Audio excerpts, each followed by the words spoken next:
एक दिन रोहित अपने कॉलेज जा रहा था, तभी उसकी नज़र लड़की की नज़रों से टकराती है, जिसे देखने के बाद वह देखता ही रह गया और लड़की उसे कोई भाव नहीं दे रही थी। फिर भी रोहित उसके पीछे पीछे घर तक जाता था, लेकिन लड़की का दिल पिघल नहीं रहा था। रोहित उसको देखने के लिए उसके स्कूल के सामने डेली खड़ा रहता था। यह रोहित का डेली का काम हो गया था। 6 महीने देखते देखते ही बीत गए, लेकिन उसे कोई रिस्पॉन्स नहीं मिला। फिर रोहित उसके कॉलेज आना बंद कर दिया। कुछ दिन बाद वह लड़की रोहित के लिए बेचैन होने लगती है और उससे पूछती है कि अब तुम मुझे देखने के लिए मेरे कॉलेज क्यों नहीं आते हो। तो रोहित ने उनसे कहा, इतने दिन से आपके चक्कर में आता हूँ, आप देखना तक पसंद नहीं करती हो, तभी से तुम्हारे कॉलेज आना ही छोड़ दिया।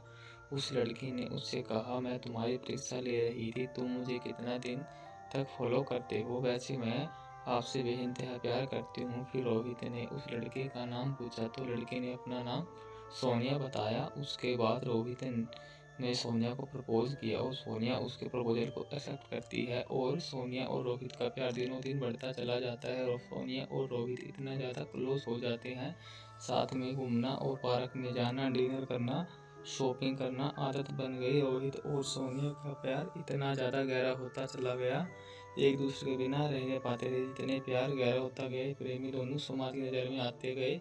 धीरे धीरे इनका प्यार इतना ज़्यादा हाईलाइट हो गया, लड़के के घर तक बात पहुंच गया और घर वालों को उनका प्यार मंजूर नहीं था। उस लड़के के घर वालों ने उसका कॉलेज आना बंद कर दिया और उसका सेल फोन भी छीन लिए और घर से बाहर नहीं निकलने देते।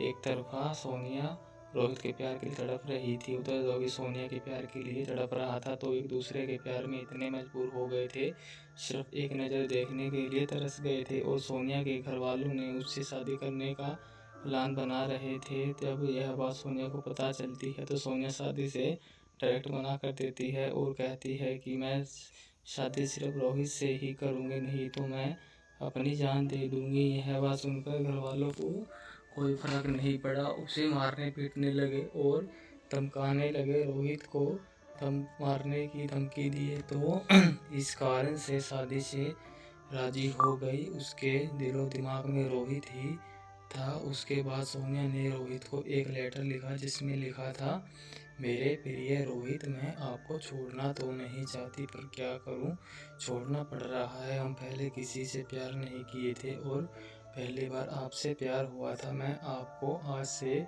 बहुत दिन से चाहती थी। कॉलेज तो एक बहाना था, मैं तो सिर्फ आपको देखने के लिए आती थी। मैं आपको धोखा नहीं दे रही हूँ, मेरी मजबूरी है, ये आपकी ज़िंदगी का सवाल है और मेरे घर वालों ने मेरी शादी तय कर दी है। मैं शादी तो नहीं करना चाहती थी, लेकिन मेरी मजबूरी है, क्योंकि मुझे आपकी ज़िंदगी बचानी है और आपको मारने की धमकी दे रहे हैं, इसलिए मुझे मजबूरी में शादी करनी पड़ेगी।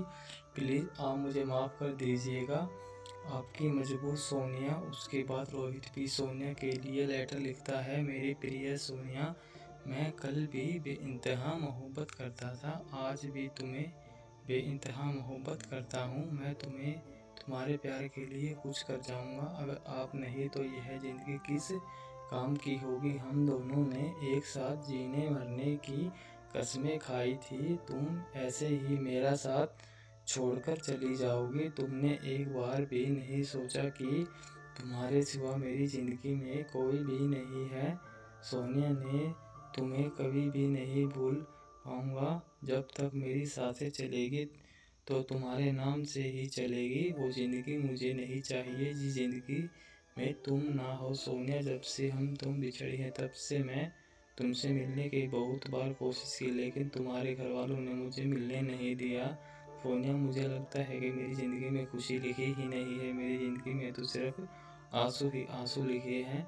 अगर तुम मुझे नहीं मिली तो मुझे यह ज़िंदगी भी नहीं चाहिए और तुम्हारी खुशी जिससे हो उसमें मेरी ही खुशी है। यह मेरी आखिरी लेटर है।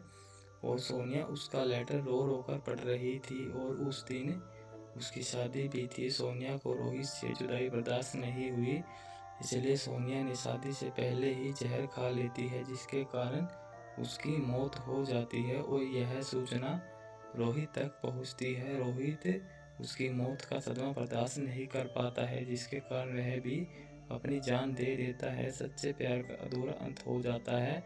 ऐसे प्यार करते हो तो जान देने से बेहतर है निभाना सीखो। धन्यवाद।